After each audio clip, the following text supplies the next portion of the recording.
I first and foremost give all praise, honor, and glory to the Most High God of Abraham, Isaac, and Jacob, and his son, the Hamashiach, who some call Yahweh, Yeshua, Yehoshua, Yeshaya. We mostly know as Jesus Christ. Pastor Dow has a question. Inheritance rights in captivity. Where is it? Where is it? Where is inheritance?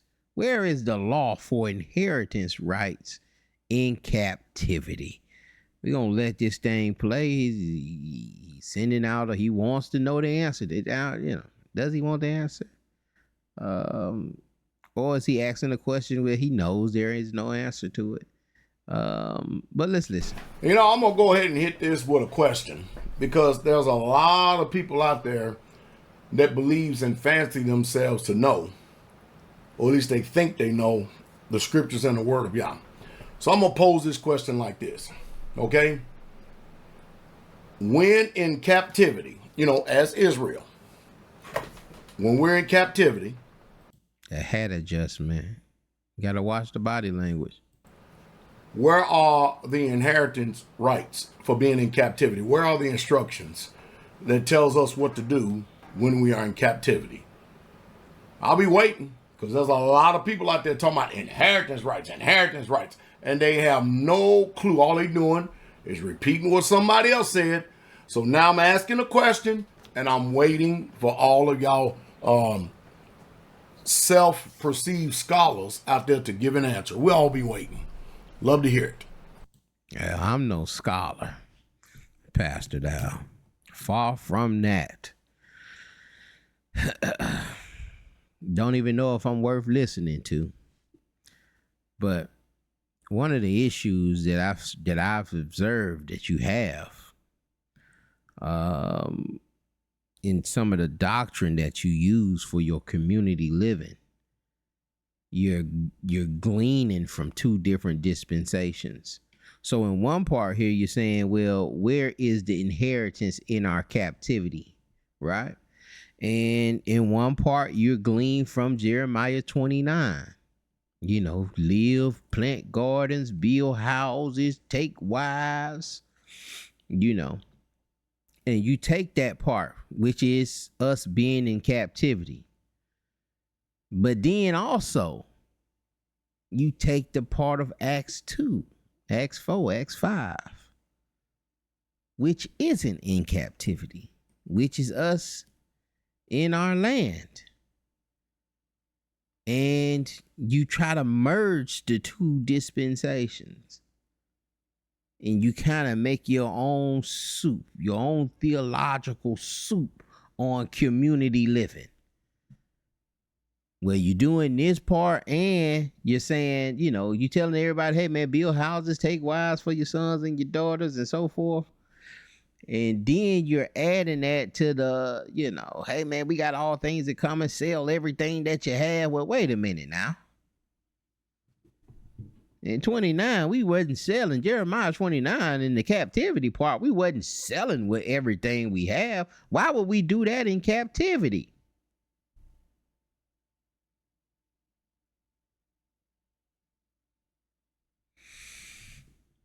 So, was the community living a captivity? If I'm using your methodology, because you want to limit it. It seems like when you're having this question, you're limiting the inheritance rights, or we say, I think it's Proverbs, where it talks about a good man leaves an inheritance for his family.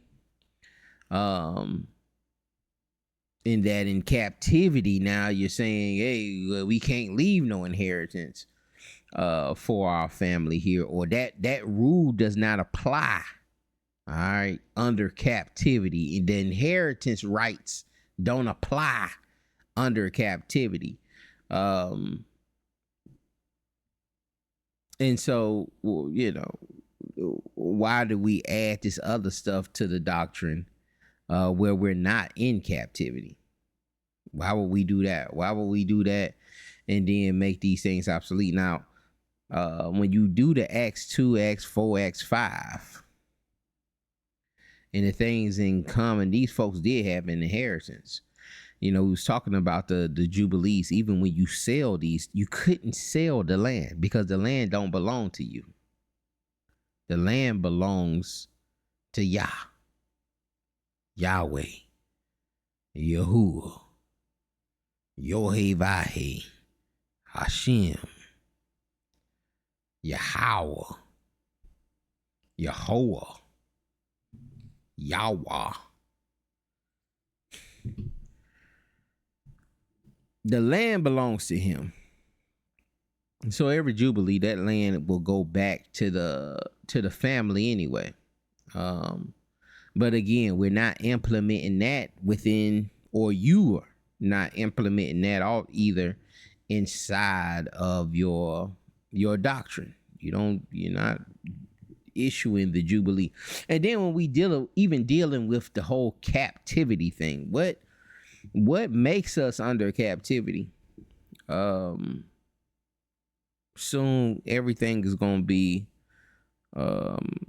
autonomous. Everything's going to be pretty much all the labor. And I got a video coming up on that, y'all. All the labor is going to be done in India, in China. They're going to be bulldozers with people not inside of them. They're going to be cranes that are building buildings and nobody's inside of the crane. The crane is being operated. Forklifts are being operated. 16-wheelers being operated. You name it. They stuff being operated from China, from India. All right, you probably won't have and if there are no jobs, are you in captivity? Like, But I know when we rung out the Deuteronomy 28:48, we'll say that we was in a mental captivity where they took the chains off us because now we don't have the yokes of bond physically because now they have us in a yoke mentally. And how long does that yoke last if we're supposed to be transforming our minds? So I think, just all in all with the whole inheritance thing, you run this thing how you want to run it. It's your community. Ultimately, if you're Pastor Dowell, you run that community the way you're going to run it, and y'all are going to have to decide on it. But we can't be pulling from here, pulling from there, and then putting our own little thing together and then trying to say that this is what the Bible told us to do. That's not. All right, it told you to do this at one point. It told you to do this at another point. You done took certain things that you like here and took certain things that you like here. Like, brothers, even with the Jeremiah 29, it tell you to also pray for that place that I took you in. To pray for peace. How many people are fasting for America? How many people and then think about all these jokers, man, World War III on the rise, man, America about to be destroyed, and and that's why it's important to understand these different dispensations. And when these prophets came, they came and spoke a word for that moment, for that time. Now, some things are end time prophecies, but some prophecies that were there, like a Jeremiah 29, he's telling me in Babylon, that was for that particular moment. Now, if you want to spiritualize it and say this is a Babylon and these things happen again, okay. But, that's you doing your own thing. And you can glean from it. But ultimately, y'all have to make that decision. You as a community, you being the leader of that community, you just going to have to lay down the law. It just is what it is. Let's not pretend like it's like, somebody else made this decision. And if your family has an inheritance, everybody else's family need to have some kind of inheritance. Somebody inherited that thing when it You know, when the first leader went down, somebody was inheriting. It was some paperwork that was done for this thing to be shifted somewhere else and inherited to somebody else. And some of those people that were there under the old leadership, if they still there, it was some kind of inheritance or something was there, something was in place. And this why we have what they call that, Holocaust. All right, it's almost like fence laws.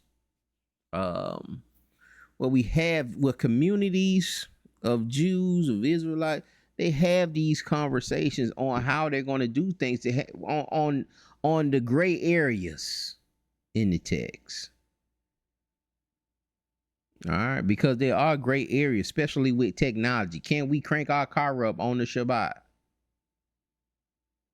You know, should we be cutting the lights on the Shabbat? Is that kindling fire?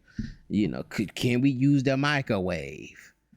All of these things, you know, just simple things like that still need to be discussed among the community, among the body. Everything ain't just black and white. But I think for your question though, Pastor Dowell, is just you just gonna have to come with that, man. You don't have to establish that. You don't need, you know, even if somebody did show it to you and it was in there, you gonna do what you want to do anyway. So you just got to do what you got to do. I know you wanted to make it seem some kind of way that you just, you know, but if people feel like they need an inheritance, or that to me sounds like people are afraid. They're losing confidence.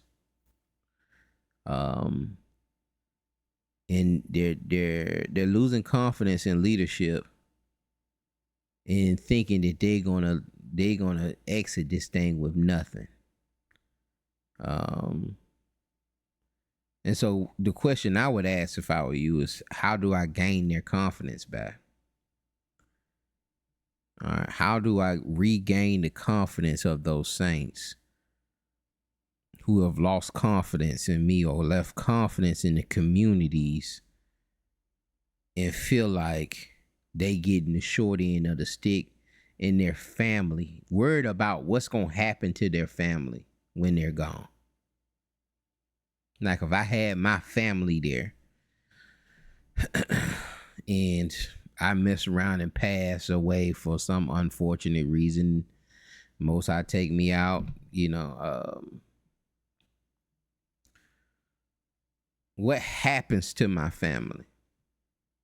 What surety do I have that my family be taken care of and not just thrown, you know, or passed around? Or what about my kids? Will they be well taken care of? Or will they be in a situation that's unfortunate that I don't want them in? And maybe some of the brothers and sisters are thinking about that, gleaning on that, and they want to know. They trying to figure out, what's the inheritance? Where do I get it? What does it look like? And so again, I would, if I were you, I would be questioning. But I'm nobody. All right, I'm nobody. Nobody, just a lowly servant. You know, just giving my opinion. But that would be my main concern, is why it seems like if someone is saying that, there's an unsurety there. They're questioning, did I do the right thing? Am I in the right place? Is this as safe as I thought it was?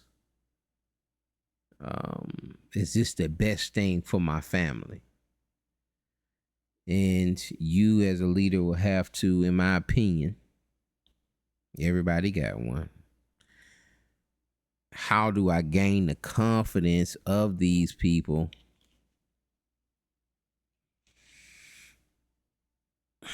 of these saints without losing control. Because there has to be a balance within that. Has to be a balance within your control and their confidence in you being in control. All right. Them seeing the reap and them eating of some of the fruits. And some of that entails of them eating of some of the fruits. But what do y'all think, man? I yield with that. Like, again, this wasn't a question. I say my problem with the whole thing is that, and I don't have a issue with what they're doing that straight way. I think it's a good thing, if everybody's in agreement and everybody's being taken care of, etc. It's just we can't just say, hey man, we're doing Bible, we're doing it exactly the way it was said in the Bible, and we're gleaning from two different dispensations, two different situations, which I don't know if we in either at the moment, or we may be in between those two situations. So, and if one is getting inheritance and everybody got something all in common, if that's what we doing, then everybody should be getting some inheritance. There should be some system.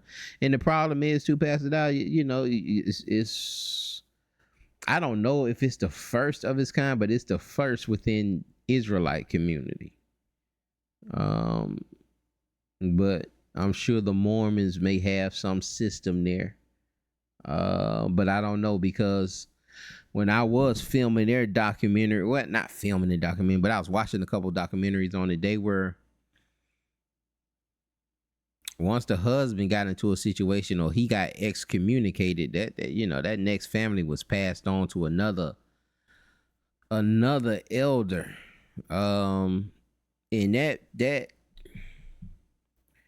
even though that elder, their main elder, was in jail, he still controlled, even from prison. He controlled, and they will do what he tell them to do, or he'll pull them out of some of those $1 million mansions. Even though some of these folks are making millions of dollars, he knew he still had enough control over them to excommunicate them where they couldn't make that kind of money in no other situation. And again, they got in a situation with the whole them using the tithe money or using donation money to build a strip mall. They're fighting that case now. But again, pray this thing. Y'all know I can ramble on. Pray this thing was edifying. Y'all be blessed. We'll see y'all on the next one. Shalom.